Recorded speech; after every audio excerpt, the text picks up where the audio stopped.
जब सुने के होई भोजपुरी गाना, बस बजे के चाही गाना। का भौजी, होली में सुना है कि खूब साया से धुआं निकाल रहे हैं और सुना है कि 10 दिन पहले भैया घरवा आ गए हैं और लग रहा है कि खूब दाल कर रहे हैं भौजी।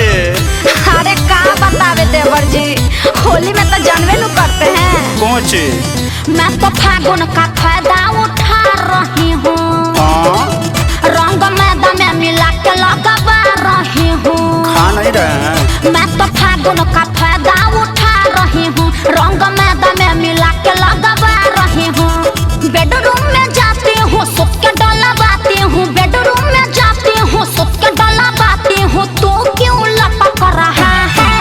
अरे और सुनिएगा, पिचकारी टेढ़ हो जाएगा। अरे बताइए ना भौजी, और का छोड़ रहा है? होली में भतरा चपक रहा है, साया से रंगवा टपक रहा है। होली में भतरा चपक रहा है, साया से रंगवा टपक रहा है।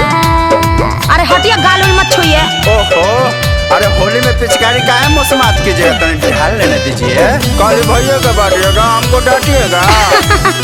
अरे आप तो जानबे करते हैं कि साल भर को एक बार होली आता है और वही में न भतार भाता है। कभी लोटा से कभी बाल्टी से चोली में रंग भरवाती हूँ मैं। धूरा माटी भुइया बैठ के अंदर बाहर घसवाती हूँ मैं। कभी लोटा से कभी बाल्टी से चोली में रंग भरवाती हूँ मैं। धूरा माटी भुइया बैठ के अंदर बाहर घसवाती हूँ मैं। रंग के फुहार में अपन भेजवाती हूँ, रंग के फुहार में अपन भेजवाती हूँ। पानी में तो छपक रहा है। चुपचाप रुइया से भुइया साफ कीजिए, ज्यादा मत बोलिए। और काका चल रहा है, जल्दी बताइए ना। हाँ तो सुनिए, होली में भतरा चपक रहा है, साया से रंगवा टपक रहा है। होली में भतरा चपक रहा है, साया से रंगवा टपक रहा है।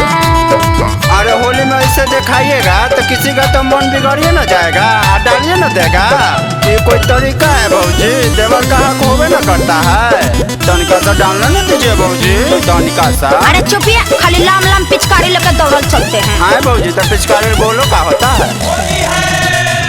भांग पुआ पकौड़ी खा के मूड अपना बनाता है। नया या स्टाइल में यार जो नसरमा रंग मुझको लगाता है।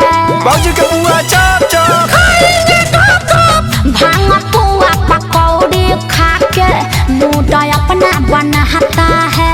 नया या स्टाइल में यार जो नसरमा रंग मुझको लगाता है।